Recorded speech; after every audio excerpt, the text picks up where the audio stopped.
Okay, thank you all for joining so far. This is the second part of the US series that we're running at the moment, specifically focused on kind of how to drive growth in the US from a founder perspective. Really want to thank Barney from Cleo for joining. The next one is going to be at the beginning of July and is about how to raise funding with Paul Fifield from Bessemer. So I'll send out some dates in relation to that. Barney, should we kick off with some quick intros? You go first. Yeah, so I can't see everyone's face. It's weird doing the intro to the weird room. I'm Barney. I'm the founder of Cleo. I started the business 9 years ago today. I think it's our 10th birthday in a few months, so it's very exciting. We're building an AI assistant that helps normal people take control of their money. We operate 100% in the US, so we're a rare UK kind of transplant success story, and we're a 250 million ARR business today. We're profitable. We're growing 2x year on year. We've got about 400 staff globally. And the vast majority of what we do is build on LLM. So the last 3 years with the AI boom has been massive for us. And yeah, excited to jump into the conversation. Thank you so much, Barney. Just a quick intro from my side. So I'm James Peck. I head up the tech and high growth tax team here at Parry. So a team that specializes in VC, backed scaling tech companies, taking them through to kind of like fundraise liquidity events and all the kind of pain points they may face along the way. So I've seen hundreds of transactions over the years, but also supported loads of businesses as they go through that kind of growth journey. Right, let's get straight into this, right? So the whole premise here today is around, how do you drive success? And Cleo is a brilliant story. It started as a UK business, but in every way that you look at Cleo, it appears as a US business, right? So how does a UK tech company really kind of change the game, make an impact in terms of scaling into the US? What's your view on that? Yeah, I think it's if you step out a second and you go a bit broader, like the biggest problem with the UK and Europe is like a lack of ambition to build global generational companies.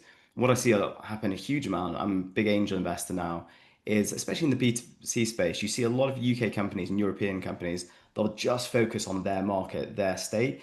And a lot of these businesses are kind of derivative of the US. So they'll take an idea in the US, transplant it to UK, and you can build a kind of nice business, a small business, a lifestyle business there, but you can't build a global winner if you're not thinking global first. So, if I was going to like change one thing about some of the things in the UK at the moment, it would be a bigger level of ambition to build trillion-dollar companies here. And that's the thing that's going to turn the economy around.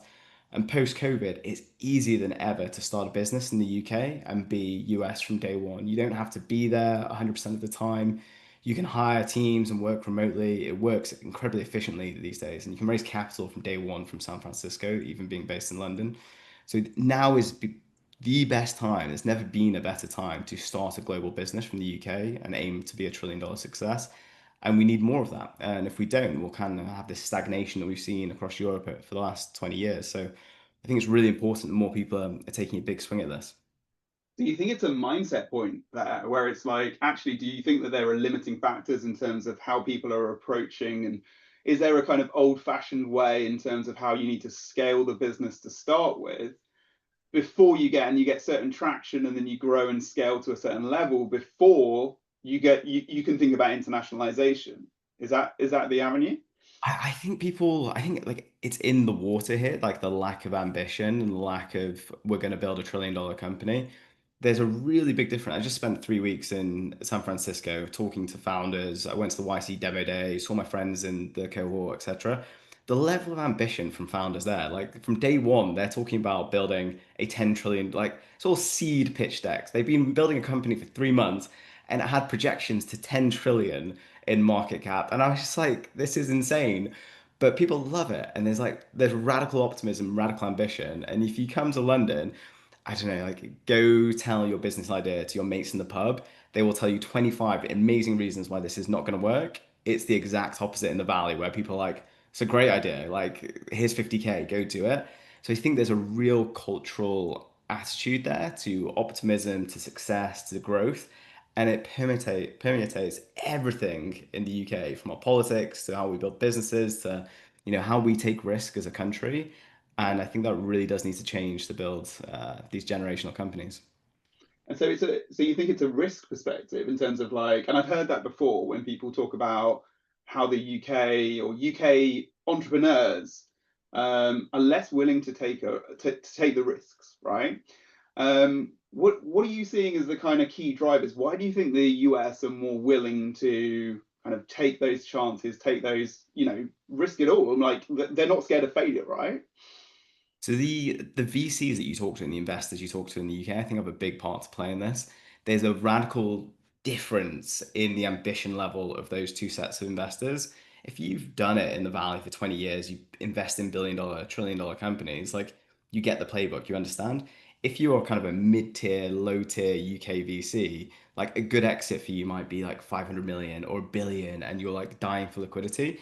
So like what they'll push you to do and their level of ambition is just so radically different, which is why when I started Cleo, I made sure I had a cap table full of previous founders that had built, generational companies like Nicholas Zenstrom at Skype or Tabit at Wise. They were like really instrumental in like pushing me to think bigger.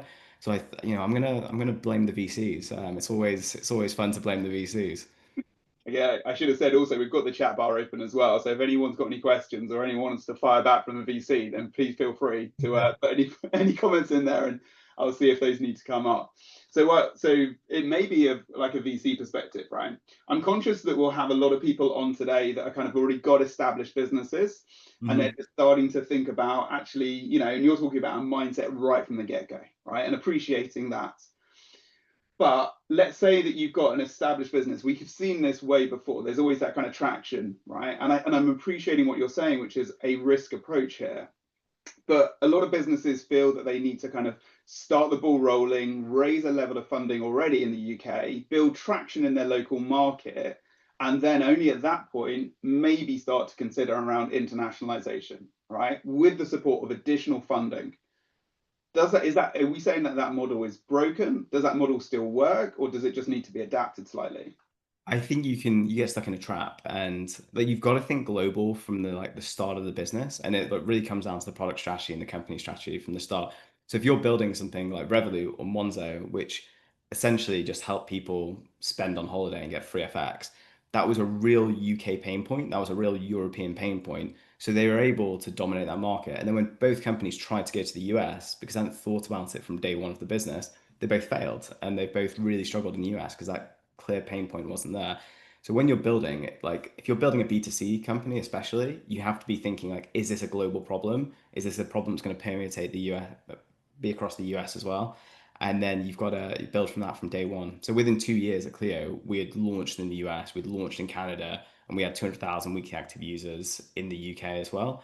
So I would just do it early and not get trapped in like I'm going to build a great UK business, then launch in the US, because that never normally works. Like you've normally missed the boat, and like people have already taken the US market, and the US market is the biggest and most important market to dominate. So if you're going to be a global winner, you have to win in the US. And if you don't do that early, someone else is going to take that market and you're going to be nothing, which is what you're seeing with like Monzo today, right? Like they're a UK bank, they're a great UK business, but it's not going to be a Google sized business. That's going to be a nice UK, maybe a $10 billion, which is amazing. $10 billion business is amazing, but it's never going to be a generational business. And I think to change the world, to change the economy, to change the UK, you have to build these $1 trillion businesses. So yes, just start early. Like don't delay it. Like get going quickly.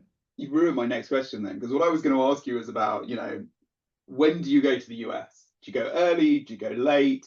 There's talk about never going in the soft middle, right? And I can see the point there. So your point is going early, get it set up, get it structured, drive from the US, and then maybe almost backfill the UK if you need to. I could see that being one avenue, and that's a very ballsy approach in terms of the approach that you can take, but it is a different mindset. You've got to take that kind of risk appetite on board. But I think a lot of people take the other route, but again, it's like a slower burn. It may not work, and that's why we're going to come on to this topic about a lot of UK businesses eventually getting to a ceiling and then selling out. Mhm. So I can see that definitely come into play. Do you know what I'm really interesting? Like spending time with the YC cohort and the British founders in YC. There was a good like 30 of them in this cohort, like a lot of British founders in there. And similarly with Entrepreneur First, which is an accelerator I came out of back in the day. Yeah. what they're doing at EF is they're pushing their cohort from London to move to Silicon Valley in the last 3 months of the cohort and build their company from day one in the Valley because you can raise more capital, you can raise capital quicker. It's the market to be in. So what I'm seeing from the most ambitious and the best founders in the UK at the moment is from day one, they're actually just moving and they're actually just raising from SFVCs. Sometimes they'll come back with that extra money and hire cheaper staff in the UK, but they are US from day one. And if you're building a B2C company, especially, I would highly recommend I probably messed it up, right? I went UK, Canada, US. I probably should have just done US, UK, Canada in that order, which a lot of people also made that mistake. Got it. Right. One of the things that is often debated is, to what extent does the founder need to lead the charge when they're thinking about setting up a US, well, driving the growth of internationalization? And let's just specifically focus on the US here. I think I can see where the answer is going here. But is it important for a founder to move across, establish, and really support in terms of the strategic growth of the US entity or US enterprise? Or can it be done from the UK? Like you said, I delineate it into two things. It's the founder needs to lead it, but the founder doesn't need proximity to be in SF to build the business unless you're selling B2B in the valley. The reality is I serve customers that are 20 to 35 and they're under 100K income. If I went and just lived in the valley, none of my customers are there. Barely any of my customers there. They're all tech bros that are earning way too much money. So I wouldn't even be close to my customer by being in the valley itself. So I think today the important thing is you get close to your customer, and it doesn't mean physical proximity. It means you talk to your customer. So I have never actually moved out there. I spent 4 months of the year out in SF and LA, and I'm not planning on moving out there. And with COVID and with Zoom, it's so easy to run a company. I've got 55 staff on the West Coast. I've got another 30 staff on the East Coast, and it works fine. As long as you've got a little bit of an async culture and you're not always kind of synchronous and communication, it works completely fine. I don't think you have to up sticks and move from day one, but do raise capital from the US. And that means you've got to pretend to be from the US with US investors. So if you go raise money in the Valley, you have to lie to them. Even if you're planning on living in London, you have to say, oh, I'm moving to the Valley, raise the money, then you just move back and it's fine. People forgive you. Just make sure you tell them you're going to be there.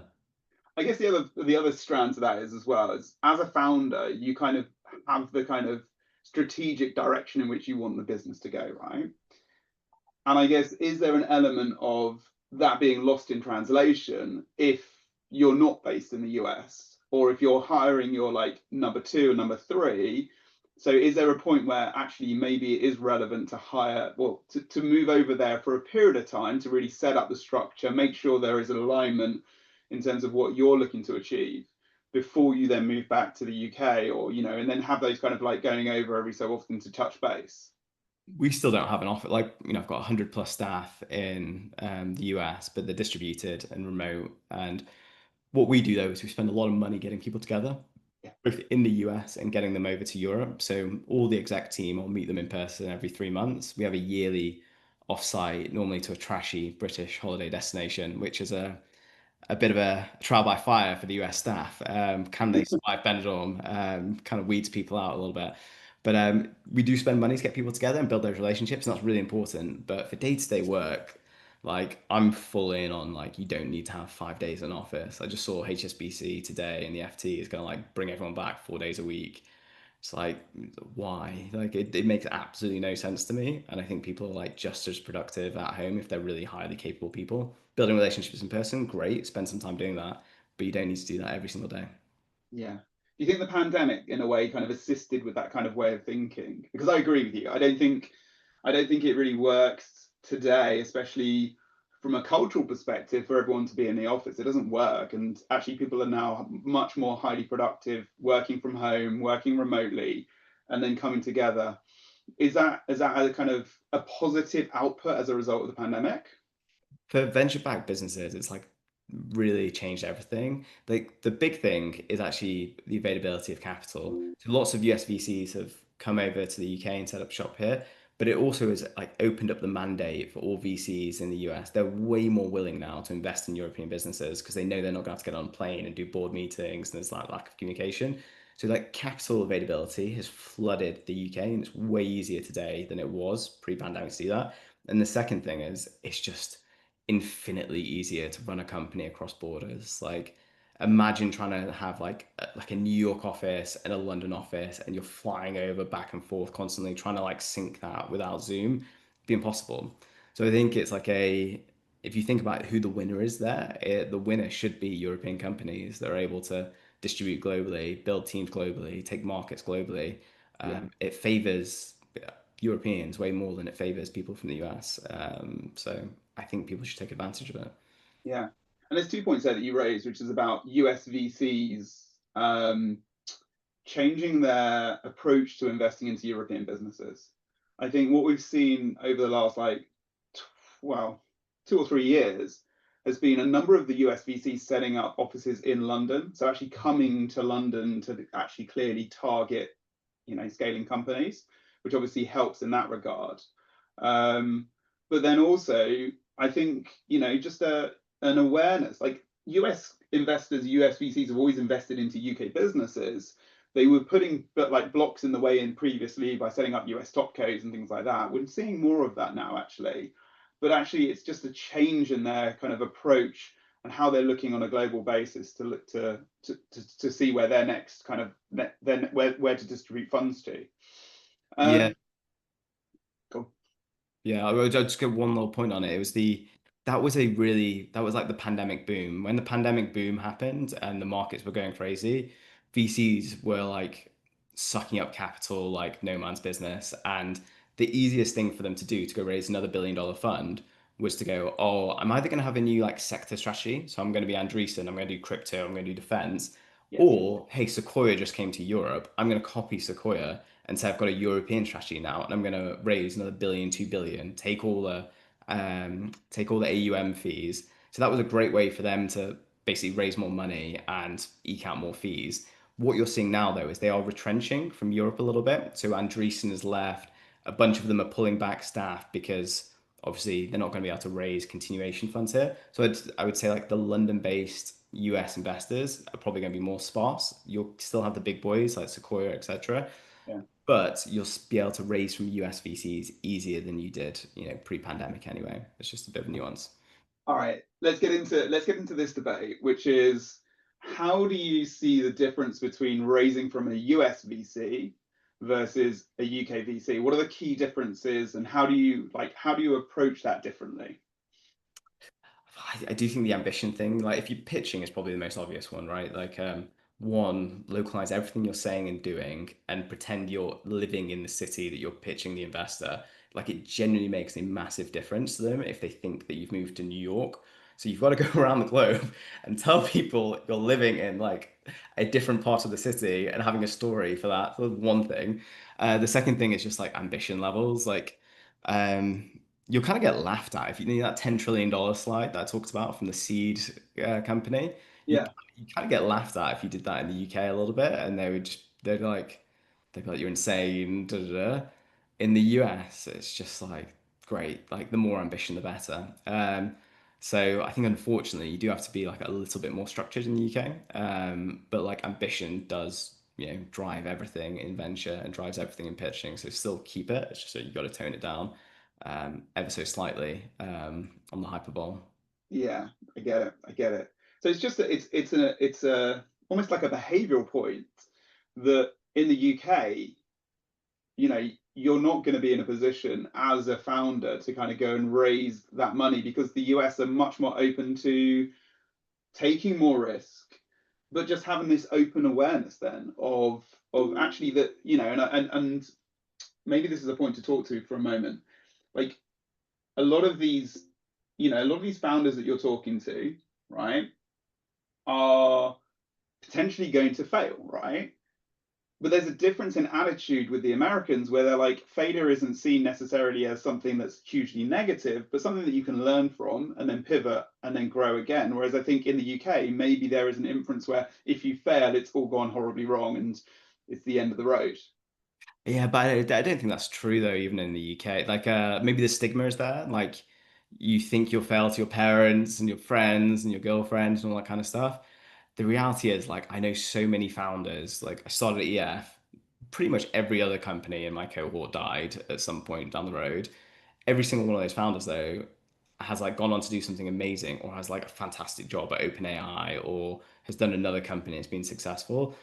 So like there's this like there's some really incredible people in the UK, but what happens? They get trapped inside these kind of zero-sum games of like private equity, or they go to Jane Street and do hedge fund trading, or like they want to go to Google or DeepMind, and they get stuck in these big institutions trying to climb the greasy pole and getting that incremental like 10, 20K every year or every couple of months as they increase their salary, and then it's a failure to actually like take the risk and get out the other side. So like even when you fail, you end up in a better position though, because like what's happened on your CV looks way more impressive than just another year at Google. So if you are trapped at Google, if you are trapped at OpenAI, you're trapped in a hedge fund and you think you can't leave for the lifestyle, oh my God, that job is going to be there in a year or two's time if you fail, and a better job will be there. It's like getting an MBA on steroids, doing a startup. You learn so much so quickly doing it versus like being a little cog in the machine, like changing the button on the ads optimization thing. Like I talk to these people all the time and try and convince them to join Clio, and it just pains me so much. They're like, "Oh, but I'm in SWE4 and I've got da, da, da, da, da, and I'm just about to get promoted." I'm like, doesn't matter. Like, it really doesn't matter. That job is there for you. You'll get a better job on the backside of it. Like, take some risk, have some ambition, go somewhere that could be something. Don't just fucking work at Google. It's like it's so painful when I see people do this.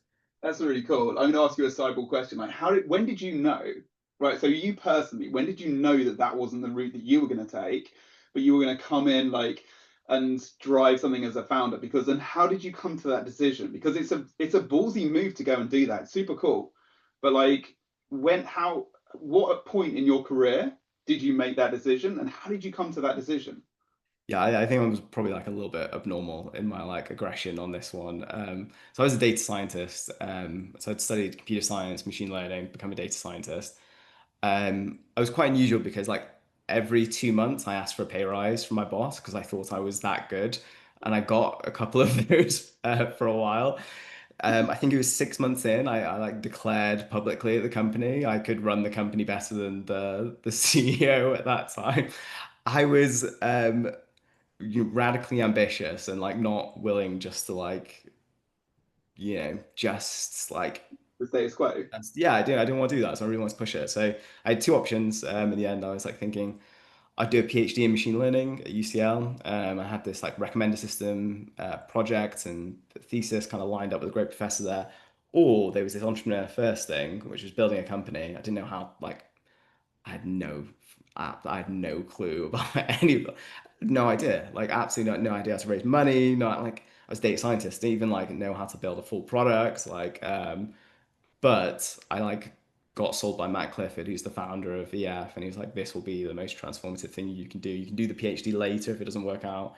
And that was that was a good sales pitch, and it also works on me and has worked out pretty well today. So I just make the jump, like try it. Like I think everyone should try and be a founder once in their life. It's probably not for every single person out there, but I think way more people should try to be founders than we see today. Yeah, yeah.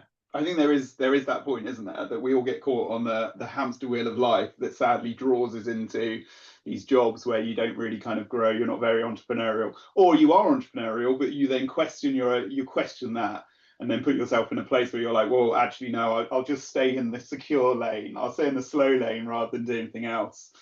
So yeah. I kind of want to. We've touched on a few things that I think are really interesting, so I want to delve into those a little bit more. I think we touched on this point where there's this kind of behavior around UK founders, UK businesses reaching a certain ceiling. I think it was someone actually put this on LinkedIn. If I can get to it really quickly, I will do. Oh, it's gonna no.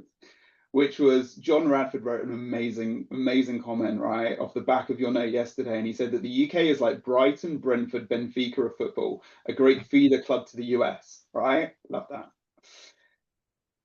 I guess, and I see this all the time, like we've seen so many UK businesses at the moment get to a certain level Yeah. and then it doesn't really go beyond that, right? And actually, it seems like the kind of operating model at the moment, or what good looks like from an exit event for a UK business, is to get to that level, 100, 200 million value, and then Yeah. sell at that point.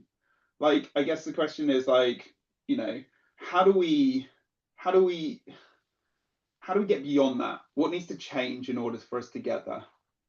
So there's some real structural reasons like why UK companies sell out early.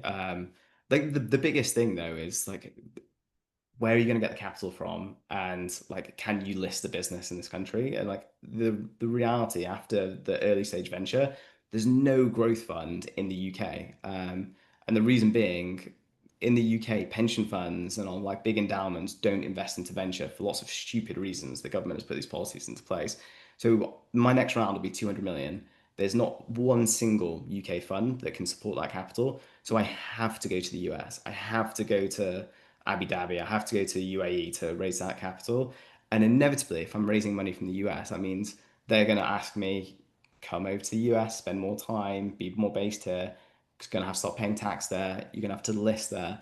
So what you're seeing is a huge amount of, I guess we're like an incubator economy. Like we create these great companies and then the US takes all the value because all of the money going in, all the venture going in is from LPs that are not in the UK because our pension funds aren't investing because we don't have enough good growth funds in the UK. And then when it gets time to list these businesses, like we've just seen Wise delist off the LSE and go to the Nasdaq. We've just seen Deliveroo be bought out. So they're not being capitalized enough. There's not enough UK growth capital, and that means that they either sell out early, like DeepMind, and go, there's no capital here, so I'm going to sell out for 600 million to Google. And as a founder, that's like, an okay outcome. Demis is probably a billionaire now. He's probably done very well, but like it's a good outcome for the founder, but it's not a good outcome for the state because the state benefited nothing from DeepMind being created here. It benefited nothing from the wealth creation. Everything went to the US. Everything has gone to Google. Like it's arguably our first trillion-dollar company, DeepMind, and the most important company we've ever created, but the state and the taxpayer is not going to benefit at all from that company being created here. So like we have to sort out the structural problems. We have to build growth funds here. We have to sort out the LSE. There's not that path to like raising real capital here, being able to list companies publicly here. Like the UK is kind of will stagnate for another 20 years because like where is the growth in the economy going to come from? It's obviously going to come from tech companies. It obviously has over the last 20 to 30 years. If we can't Yeah. scale and list these companies, we're pretty doomed actually. And it's like this sad cycle of we're going to have higher taxes, more spending, but it's an unsustainable loop because the economy's not going to grow and therefore you're not going to get the tax receipts to fund the NHS and everything else. So it's like the biggest thing Britain can do actually. It's like if we're going to solve one problem, getting companies to scale and getting them listed in the UK public markets, like beyond anything they're doing at the moment is like the thing they should be focused on, and they're not. I'm not even sure they like fully understand the problem, which is a little bit terrifying. So that's terrifying. If they don't understand the issue, they can't face it head on, right? And I think that's one thing. So how do you then get capital into the UK, right? That and if that has to be the driving factor, because unless people are willing to disperse the funds into these businesses, as you said, it's just going to stagnate. We're always going to stay in primary school when actually we're never going to have the opportunity to kind of go any further unless it means you look to that point, you're like, well, I've got no out, right? Either I'll go to the US or actually, do you know what? As a founder, I'll just sit there and I go, I've made enough money. I'll just exit at this point and I'll go and do it again. Yeah. That's an inherent issue that will stay until it has been addressed head on. Yeah, and if you look at how we are different to other successful countries, like if you look at us versus the US and how much they deploy into venture, even that Canada and Australia have a way better system than us. You think about the big pools of capital that generally go into venture. It's pension funds, it's endowments, it's a big the big pools of capital there.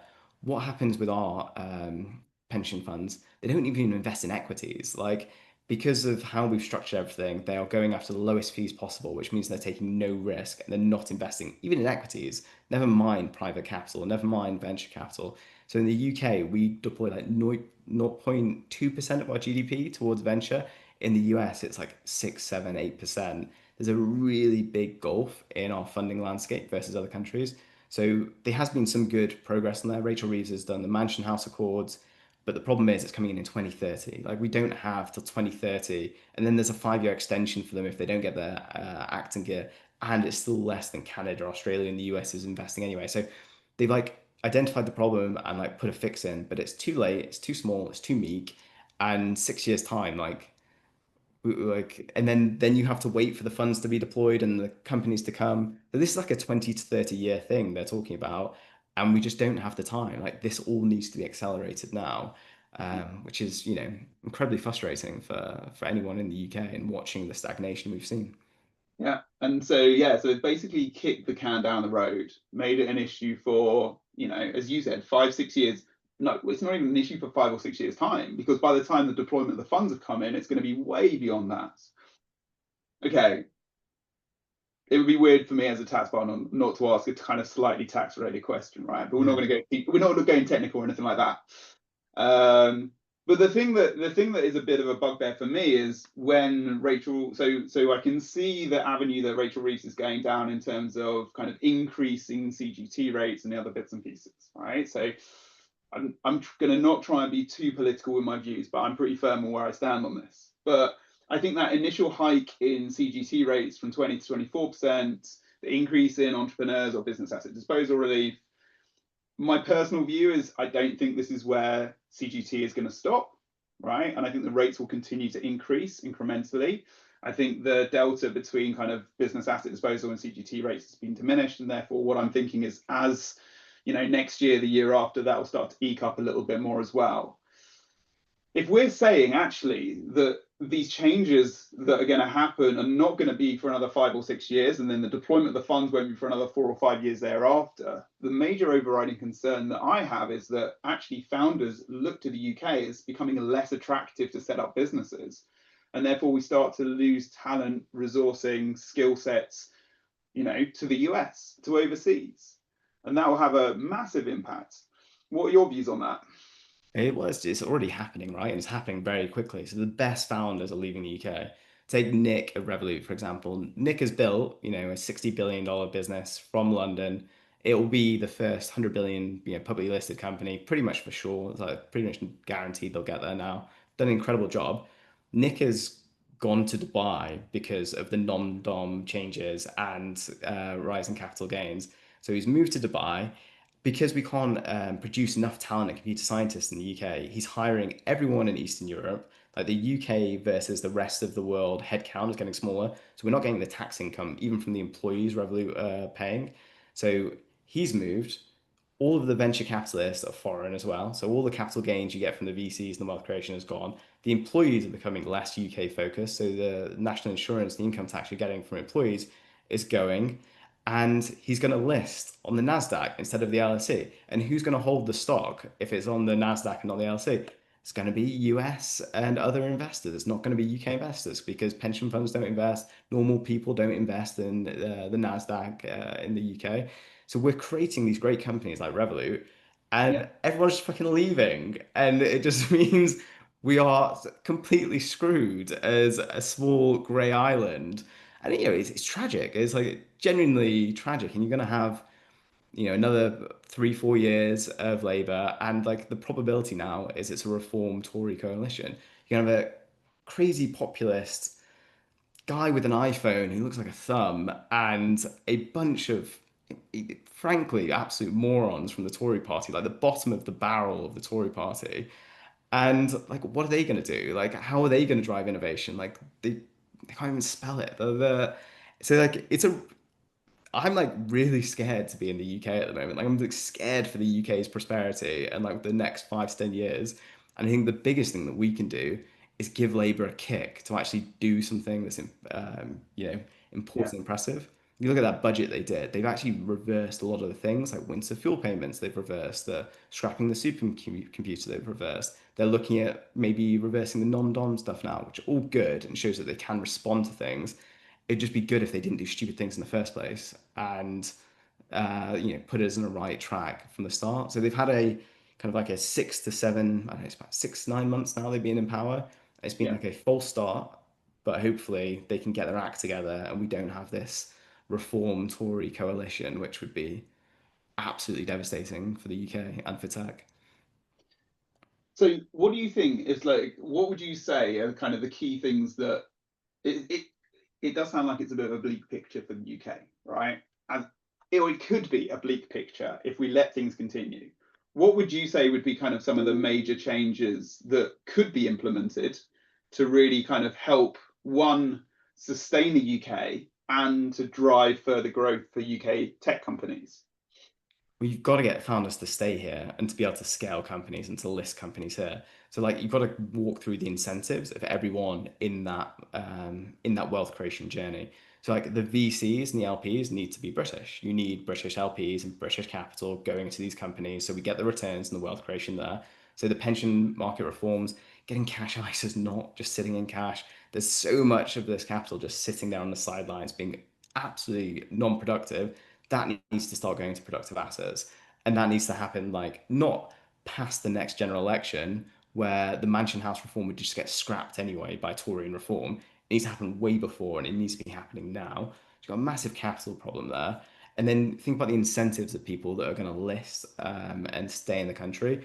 Incentivize them to stay. If you look at the listing rules and how we have listing rules in the UK versus the US, way more advantageous to be a founder in the US than it is to be in the UK. We've got really permissive listing rules, really stupid things on like stamp duty on selling shares here. So you need to just incentivize these people, create like to Nick. There's not that many people building trillion-dollar companies. You've got to incentivize Nick versus Dubai to be here. What's the benefit he's going to get for staying here? What's the capital rate gains tax he's going to have to pay here? Like, what can we do to get Nick to actually stay in this country and list in this country, which is like critical for the UK's success. So you've got to incentivize founders to be here. You've got to get capital going into these companies. If you can't do those two things, then it's just, you know, let's all move to the US and Set well, up shop there or head over to Dubai. yeah, there you go. Yeah. Do you think that do you think the government will listen to some of these areas, or are they at least opening the door to understanding what some of the are they understanding what the issues are before they're thinking about even addressing them? The good thing about the Labour government is they're not stupid. Like honestly, if you talk to Rachel, you talk to Varun, you talk to any of them, they're actually quite smart and like they do get it on a principal level. It's just can they actually get anything done? Getting stuff done in government is incredibly hard, and they've so far proven they can do nothing. So like any of their targets they had, building 1.5 million houses, they built like 10,000. Like nothing that they have set out to do, they have accomplished. So they don't have a I don't think they have an IQ problem. I don't think they have like an understanding problem. I think they have a getting shit done problem. Like they're not moving fast enough and getting stuff done before the next general election. And they're just, it's classic politicians like just wanting to look good on social media and like the Laura Koonsberg show. It's like they're not actually getting the things they're saying are important done. So good that they've got higher IQs than Farage. Bad that they're not actually being able to implement any of these things and move the ball forward. So yeah, That's been a stumbling semi block for a while. Go on. What were you going to say? semi hopeful. Not completely down. Like, there's some hope. Is the message. Yeah. Okay. Yeah, I got quite excited, and you can shoot me down for this. And this Yeah. was a while ago when Rishi came into power. I got quite excited because I thought he was very open-minded in terms of the approach that he was going to take, and he talked a lot about how he wanted to make the UK the next Silicon Valley, how he was going to support the tech ecosystem and really drive that. And then the problem that I had, and I made quite a few points of this on social media, was he never really kind of translated the actions or what he said he was going to do into actionable events, right? If anything, he made it even harder for tech companies to kind of grow and scale. And I think that's really kind of come through over the last few years in terms of it's they're not really keeping ahead of the curve. And the problem we're then seeing, back to the US point, is they are not even keeping up with the curve. They're way ahead of it, way ahead of it. Yeah, So well, it's the classic thing, right? It's they talked a really good game, did absolutely nothing. Like I'm trying to think like what they actually did for tech in that period of time. I actually can't. they actually scrapped entrepreneurs relief, even though it was like a misused thing. Like they just scrapped it instead of like fixing it. Um, I Well, don't they reduced it. It was like 10 mil. Well, it was reduced from 10 million down to 5, and 1 million. then down to a mil, right? And it's like, well, do you really understand? Are you understanding what that? Let's just refer to it as a tool for the moment, right? Yeah, What is that tool used for? It's incentivizing individuals to retain and stay in the UK, right? But if you're going to reduce it down to a mil, I'm not surprised that people are like, right, I'll pack my bags and go to Dubai. exactly. I'm like, I literally can't think. He did the AI Safety Institute, which I think fair play. That was world leading and interesting and like ahead of the curve. Yeah, he did his little on stage thing with Elon.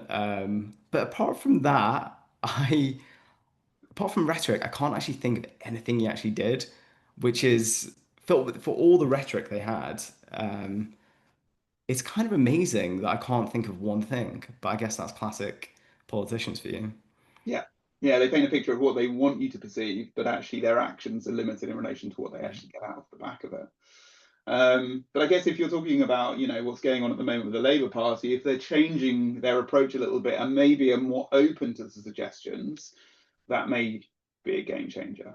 Otherwise, sadly, I think it's going to be one of those things where, going back to that point, we will always be the feeder fund to the US unless anything actually substantially changes.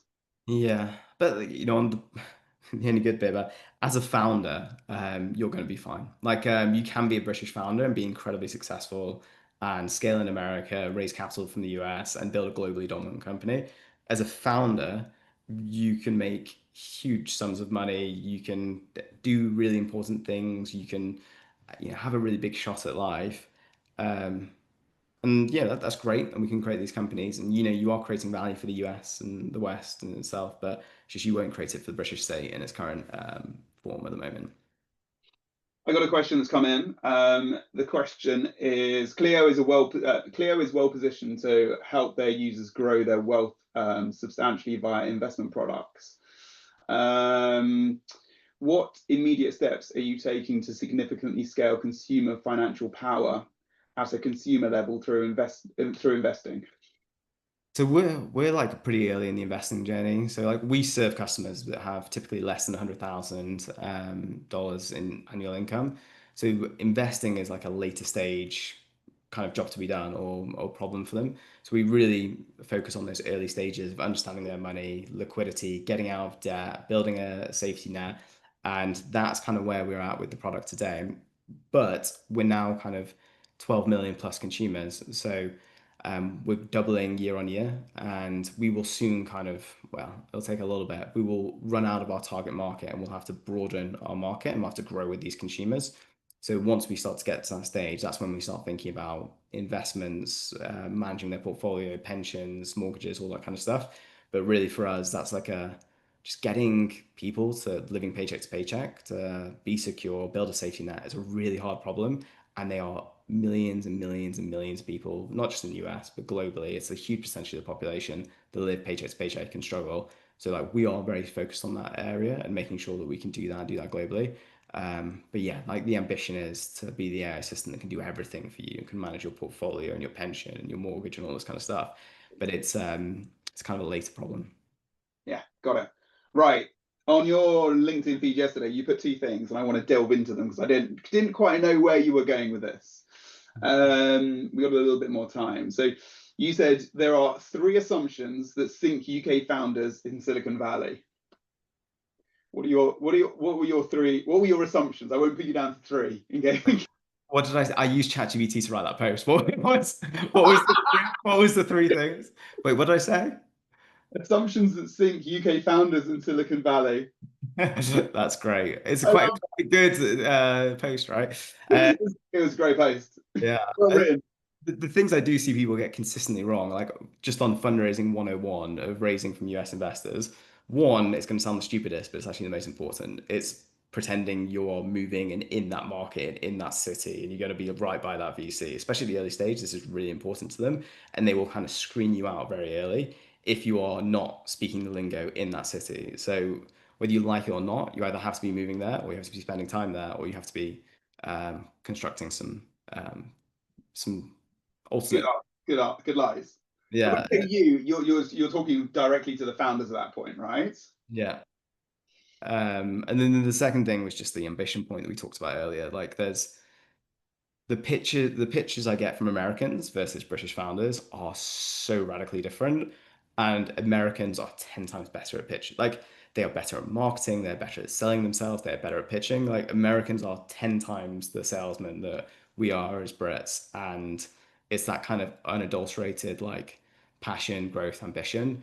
Like they can come across like not quite as intellectual sometimes, because they're so going big, but their style of pitching and their ambition is just like really intoxicating. Like spending time with those YC founders last week, I was just like, these guys are building the future. This is so energizing and so interesting, and they're all so super smart. And they're all saying they're going to build $1 trillion businesses. So, you know, if one of them does it, great. It probably will be one of them, but probably will actually happen as well. Yeah, yeah. I guess that's a completely different mindset. Like it's the proper portfolio play there, right? If you've got all these kind of individuals that are sitting there going, "This is what I'm going to do." If one or two of them even achieve half of that, then that's amazing, and it's kind of future growth, right? I'm looking at your post. I really want to ask you this question, but knowing what you've just said, let's go. Let's go for it, and then if not, we'll pivot on to something else. Um, Something around British politeness is costing you millions. Really good clickbait from ChatGPT there. Yeah, again, it is the unadulterated ambition thing. It's just I don't think people like if you've sat in like 200, 300, 400 pictures like I have, like I've been on both sides now, like at least on the early stage. Like I see some Series A and Series B stuff, but mainly seed stage stuff. There's a real spectrum of how good people are at pitching, and people do it in different styles and different ways, but there's definitely a scale of goodness. And if I was going to say like what is the one common thread of all of that, it's ambition and passion. So like if you can be ambitious and passionate, that puts you de facto higher up that scale. You don't even have to have like that good of a business idea or anything. Just like be radically un-British and unpolite and be, you know, we're building $1 trillion company and like you're either in or you're out and like screw you if you're not going to invest in me. Like it's a pretty hard line. Yeah. Well, there was a question that kind of landed at about the same time, which is about pitching. So, from a US pitch standpoint, do you see less focus on the numbers, risk, like we focus on in the UK, and thus more about the product, service, or brand and marketing? Follow on question: do you feel the content is typically the same, but delivery is different? From US perspective, you see less focus on numbers and risks. So what is it? What is it that US VCs are looking for when you're pitching? Is it Yeah. around numbers and the risk, or is it like what you're able to do, the service proposition? It's definitely stage agnostic, but like I distinctly remember being asked for like my financial forecast as like a pre-seed company coming out of EF in London in 2015. And like it wasn't even pitching US investors at that time. It was pitching like the different tiers of UK investors. And you would see some like absolutely bizarre behavior from these kind of lower tier investors where and lower tier does correlate with the UK, by the way. Like they are worse investors than the US, just they are.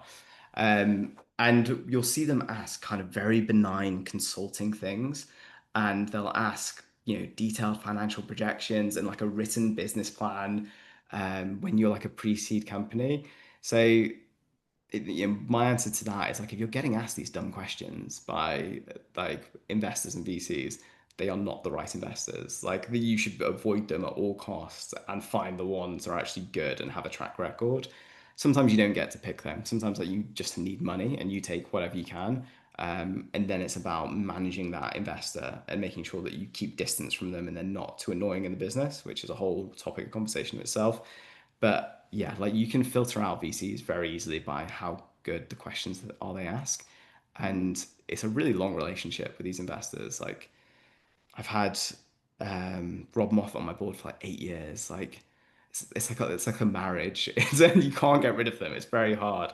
To be very fucking careful with who you pick to have on your board and who you pick to have on your cap table. It really matters for the success of your company. They can be incredibly damaging. Like very few VCs are actually like additive in value. Most of them are damaging. So you got to be really careful about how you manage them and how you get them on cap table. That's really hard, right? Because if you get to a certain place where you're growing and scaling the business, it's all about timing, I guess, then, isn't it?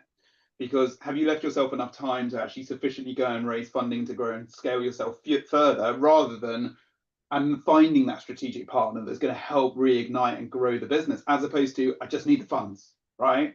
And I think that's maybe the tension that too many people get into, overlaid with that, with this mindset that you talked about, which is like almost that limiting mindset of like, this is what we're going to do. And that needs to change massively, right? Yeah, like they can be a massive damper on that. Like a bad VC is like truly catastrophic for a business and can is like one of the major reasons businesses fail. Like they'll push you to do the wrong thing. They'll push you to do weird things with the product. Like there's you get so much bad advice from VCs a lot of time because most of them haven't built businesses themselves. So like the way that you manage VCs and the way you don't listen to them strategically is very, very important as much as you do listen to them. And I think one of the hardest thing about being a young founder is like you instinctively think the person that's like 45 and works at this big fund is the person that you should listen to and they're your investor. It's not true. You know your customer better, you know the product better. If you're a good founder, you have better instincts. So, unless this VC is like Sarah Tavel from Benchmark or like Mickey from Ribbit, don't take everything they say with a big pinch of salt and think about what their incentives are for saying these things and do they actually have any credible insight into what they're saying. If Mm. some VC that's never run a company is telling you how to manage people and they manage one person, it's like it's not normally a good thing. So just be very careful is my message. Yeah, that's super cool. Actually, I forgot to ask you a question. When Mm. you've got a team that's on a global, like, so one of the things that I concentrate quite a lot on is developing and building culture within an organization. When you've got a team that's split across the pond, like, how do you retain that level of culture, and keep it tight? Or do you end up having split cultures that exist? You do, and like inevitably, like we've got a big London office and we have more people in London, and like it's never going to be exactly the same.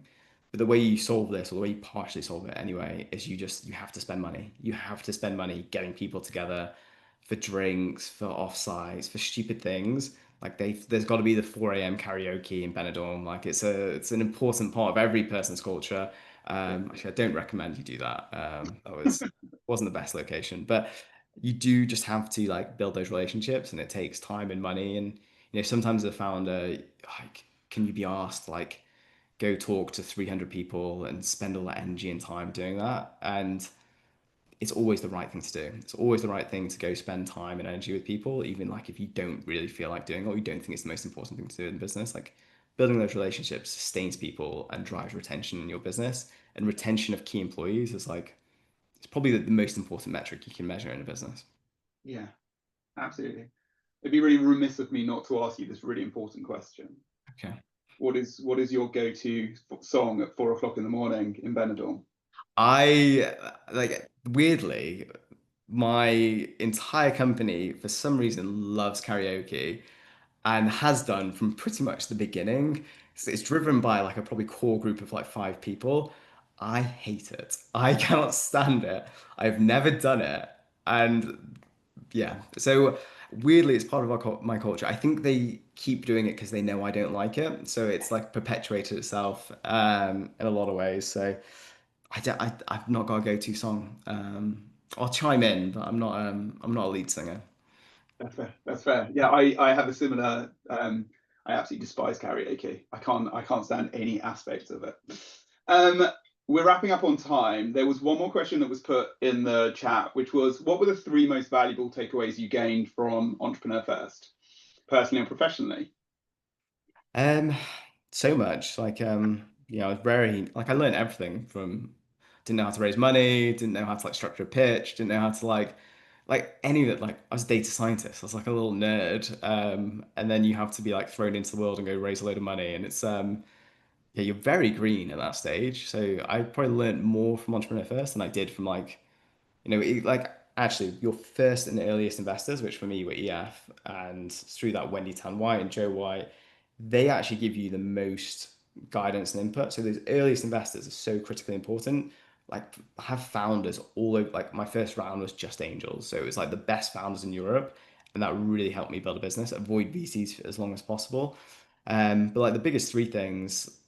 like the ambition thing. Like I keep saying ambition, and I always have done for so long. But where did I learn that from? I learned that from EF. They like told me I had to go build a Google-sized business. I was like, I'm going to build something 10 times bigger than Google, um, which I really took on board and I really ran with and have done ever since. And then, I think it was just nice to be around good operators as well. I think uh, Matt and Alice were like, they had this like they had this mascot. I don't think they use it anymore. They had the honey badger, and when you like got inducted to EF, Matt Clifford played this weird BBC video of the honey badger, where it's this weird badger thing that goes and attacks lions and bites their balls off. And he showed it to us all, and he's like, "You've got to be a honey badger. You've got to." And I don't know where I'm going with this, but there's a little bit of that energy that they like instilled in us in the first month, which I thought was so bizarre and so amazing, and it's really kind of stuck with me, that like tenacity, that energy, you can do anything, which is great. And then you're just being around Matt and Alice, who are like very prim and proper kind of operators. Like I wouldn't want to compete against them in any other business. I think that's always a good sign of who's a good founder. So I think Yeah, they were very good at comms. They were very articulate, and they like had their messaging from EF down really well. And I copied that Clio very, very quickly. I'm definitely not as prim and proper as they are, as you probably learned today. But my messaging, to the staff, to investors, to everything is like very thoughtful and kind of very buttoned up as well in a traditional like pyramid principle way. So there was tons of stuff. There's absolutely tons of stuff, and I think those earliest investors are huge. They like make all the difference in these companies. sure, for sure. Thank you so much for taking us through some of your thoughts in relation to US expansion, in relation to badgers, honey badgers, in relation to kind of some of the key changes. That was such an insightful conversation about how we need to change the game up a little bit. I'm really grateful for you joining today. Thanks a million. Thanks for everyone else for joining. Thanks, James. Appreciate it. Thanks, guys. See you soon.